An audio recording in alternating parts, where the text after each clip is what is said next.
मेरा एक्स ससुराल। तुम ठीक तो ना? कहीं लगी तो नहीं? क्या हुआ भाभी, अचानक थाली हाथ से कैसे गिर गई? वो ये किसकी चिट्ठी आई है? अरे ये तो बनारस वाली मौसी जी है ना, उनके बेटे की शादी की चिट्ठी है, उनका न्योता आया हुआ है। अच्छा ठीक है ठीक है।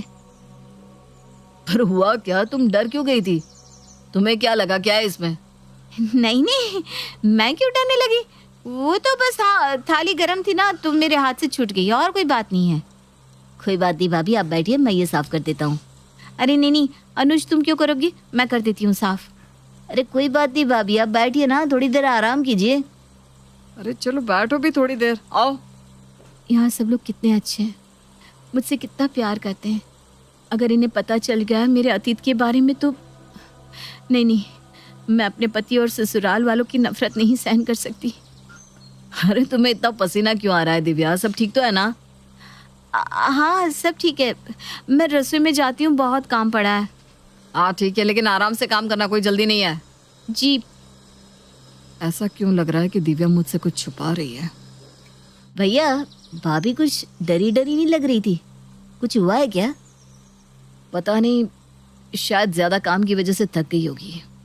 सही तो है, माँ भी तो नहीं है 2 दिन से घर में, तो उनका काम तो बढ़ ही गया है। माँ और पापा बस आज शाम को आने ही वाले हैं। चलो ये भी बढ़िया है। अनुज के हाथ की चिट्ठी देखकर दिव्या काफी घबरा सी गई थी, जो अनुज और आकाश को भी दिख रहा था, लेकिन दिव्या ने बात को टाल दिया। लेकिन कोई तो ऐसी बात थी जो उसे अंदर ही अंदर खाए जा रही थी।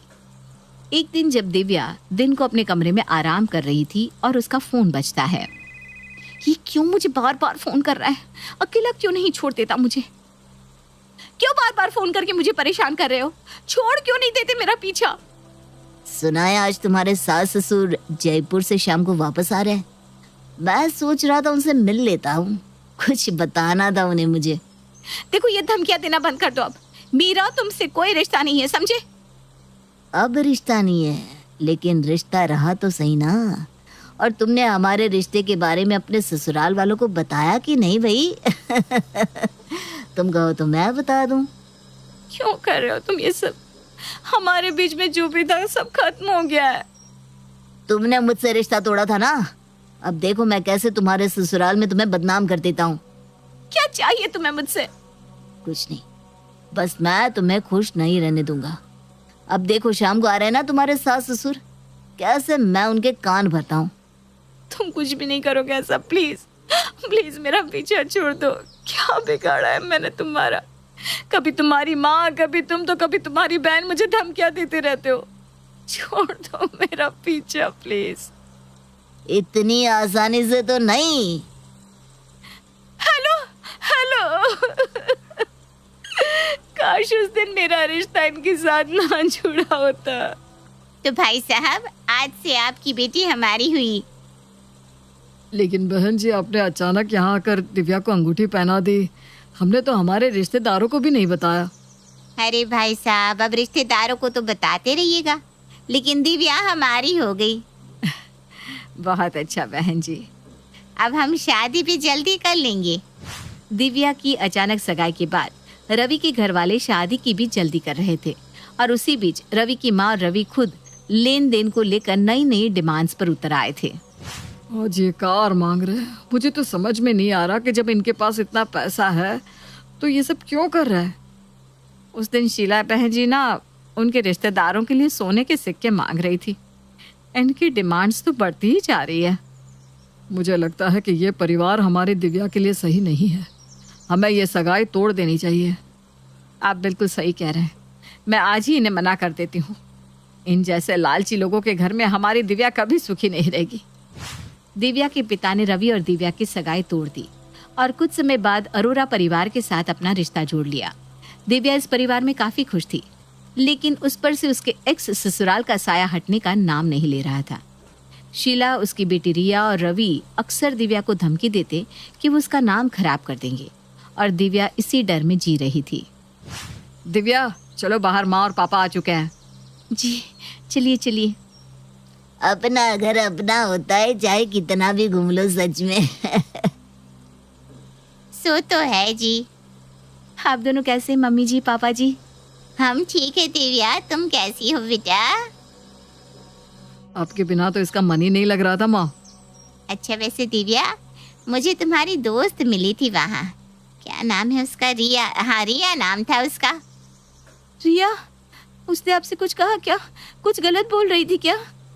थोड़ी सी अजीब तो थी, कह रही थी दिव्या जैसी दिखती है वैसी है नहीं, उसका एक राज जो उसने छुपा के रखा है, पता नहीं ऐसा कुछ बोल रही थी वो। मम्मी जी वो ऐसी ही है, और वो मेरी कोई दोस्त नहीं है, बस मेरे साथ कॉलेज में थी। आप ना उसकी बातों पर ध्यान मत दीजिएगा। हाँ शायद वो दिव्या से जेलस होगी माँ। हाँ और नहीं तो क्या, मेरी बहू है ही इतनी सुंदर और सुशील कि हर कोई उससे जलता होगा। खैर जाने दो। पापा जी मम्मी जी आप हाथ मुंह धो लीजिए, मैं खाना लगा देती हूँ। हाँ हाँ चलो भाई, बहुत भूख लगी है। क्या हुआ, रिया के बारे में सोच रही हो क्या? नहीं तो मैं क्यों सोचने लगी उसके बारे में? तुम बिल्कुल भी चिंता मत करो, हम तुम्हारे बारे में ऐसा वैसा कुछ भी नहीं सोचते। अगर कोई बुरा कहेगा भी तो हम उसकी बात पर विश्वास नहीं करेंगे। आपको इतना विश्वास है मुझ पर? खुद से भी ज्यादा। बस इसी बात का तो डर लगता है मुझे कि कहीं कभी मैंने आपका विश्वास तोड़ दिया तो। मुझे विश्वास है कि ऐसा कुछ नहीं होगा। दिव्या के मन का डर बढ़ता ही जा रहा था और उसके एक्स ससुराल वालों की हिम्मत भी बढ़ती जा रही थी। पहले तो वो बस उसे धमकी भरे फोन करते थे, लेकिन अब वो उसके ससुराल वालों से मिलने भी लगे थे। यहाँ दिव्या को समझ में नहीं आ रहा था कि वो क्या करें। क्या हुआ मम्मी जी, आप किसी चिंता में हैं क्या? क्या सोच रही हैं?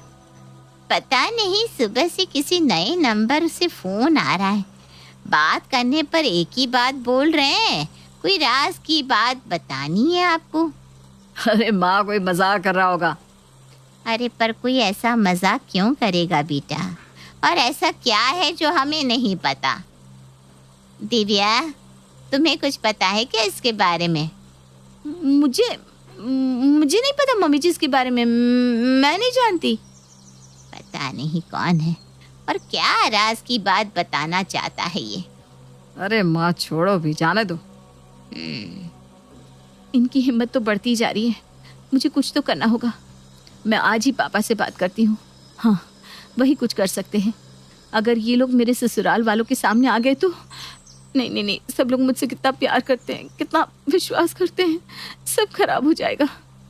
दिव्या के एक्स ससुराल की हरकतें अब बढ़ती जा रही थी, इसलिए दिव्या ने अब अपने पापा को सब कुछ बताने का फैसला कर लिया। पापा प्लीज आप कुछ कीजिए, नहीं तो मेरा पूरा संसार खराब हो जाएगा। बेटा तुम्हें मुझे पहले ही बता देना चाहिए था, पर तुम चिंता मत करो, मैं कुछ करता हूँ।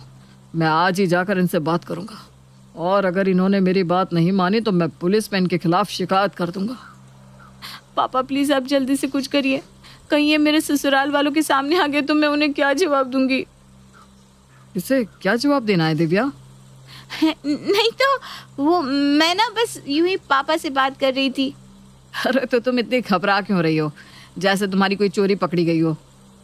नहीं तो मैं कहाँ घबरा रही हूँ। कोई तो ऐसी बात है जो तुम मुझसे छुपा रही हो। नहीं नहीं, मैं क्यों आपसे कुछ भी छुपाने लगी। ठीक है, लेकिन देखो अगर तुम्हें कोई भी बात परेशान करे तो तुम बेझिझक मुझसे कह सकती हो, ठीक है? पापा प्लीज आप जल्दी कीजिएगा। दिव्या ने अपने पापा से बात तो कर ली थी, लेकिन फिर भी उसके मन का डर जाने का नाम नहीं ले रहा था, और उसका डर सच भी हो गया जब उसके एक्स ससुराल वाले दिव्या के ससुराल में आ गए। नमस्ते बहन जी, क्या हम अंदर आ सकते हैं? जी कौन है आप? आपकी बहू हमें अच्छे से पहचानती है, उसी से पूछ लीजिए आप। दिव्या तुम इन्हें जानती हो? वो मैं ये क्या हुआ, आवाज बंद हो गई क्या बहू? बहू? ये आपकी बहू कैसे हो सकती है, ये तो हमारे घर की बहू है। आपकी तो बस कुछ ही वक्त पहले हुई है ना, हमारे साथ तो इसका पहले से रिश्ता था, फिर इसके पिताजी ने हमारे साथ रिश्ता तोड़कर आपके साथ करवा दिया। हाँ दिव्या बताओ, हमारी तो सगाई भी हो चुकी थी, हम साथ में घूमने भी गए थे बाहर, कितनी बार, जरा बताओ तो। दिव्या क्या बोल रहे हैं? अरे बताइए ना भाभी, आप चुप क्यों हैं? भाभी ये लोग क्या बोल रहे हैं? अरे इसके पास कुछ होगा तो बोलेगी ना। मैं बताती हूँ बहन जी, इस लड़की का रिश्ता पहले मेरे बेटे के साथ हुआ था। फिर इसके पिता को लगा कि आपके पास बहुत पैसा है, इसलिए उन्होंने हमारे साथ रिश्ता तोड़ दिया। अरे ये लड़की तो मेरे बेटे के साथ कितनी बार बाहर घूमने गई है, बताओ। उसके बाद आपके बेटे के साथ शादी कर दी। नहीं मम्मी जी, ये लोग। एक मिनट दिव्या, कुछ कहने की जरूरत नहीं है। मम्मी जी मेरी बात तो सुन लीजिए प्लीज एक बार। दिव्या, माँ ने कहा ना चुप हो जाओ, कुछ मत कहो। ये तुम्हारी बात क्यों सुनेंगे, ऐसी लड़की कि जिसने इन्हें धोखा दिया हो। एक मिनट, आप जिस लड़की के बारे में बात कर रहे हैं वो मेरी बहू है, और मैं अपनी बहू के बारे में कुछ भी गलत नहीं सुनूंगी। हाँ, हमें हमारी बहू पर पूरा विश्वास है, हम बाहर वालों पर विश्वास नहीं करते। आज तो आप लोग यहाँ आ गए हैं, लेकिन अगली बार अगर हमारे घर के या मेरी पत्नी के आसपास भी दिखे ना, तो मैं पुलिस में आपकी शिकायत कर दूंगा, समझे? पुलिस तो बाद में आपको देखेगी, उससे पहले तो मैं ही देख लूंगा। अभी आप खुद जाएंगे कि मैं आऊं आपको बाहर तक छोड़ने के लिए? पागल है ये लोग। रवि, रिया, चलो यहाँ से। मुझे तो लगा था कि आप सब मुझसे नफरत करने लगेंगे। दिव्या बेटा, तुम इस घर की बहू और सदस्य हो, तुमने पहले क्यों नहीं बताया कि ये लोग तुम्हें परेशान कर रहे थे? मम्मी जी मुझे लगा आप लोग मुझ पर यकीन नहीं करेंगे। मेरी सगाई रवि से इसलिए टूटी थी क्योंकि वो लोग हमसे दहेज मांग रहे थे। दिव्या, तुमने और तुम्हारे पापा ने बिल्कुल सही किया। ऐसे लोगों से रिश्ता रखना ही गलत है, लेकिन हमसे छुपाना ये भी तो गलत है।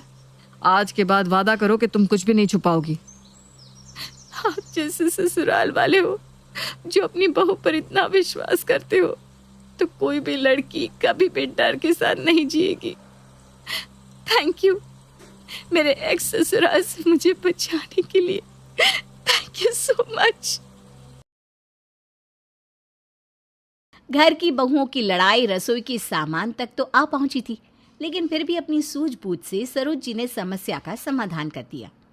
अब रसोई में सामान की कोई कमी नहीं है। आइए जानते हैं कि अब सरोज जी की 3 बहुओं की एक रसोई में क्या होने वाला है। एक दिन सरोज जी बहुत खुश थी।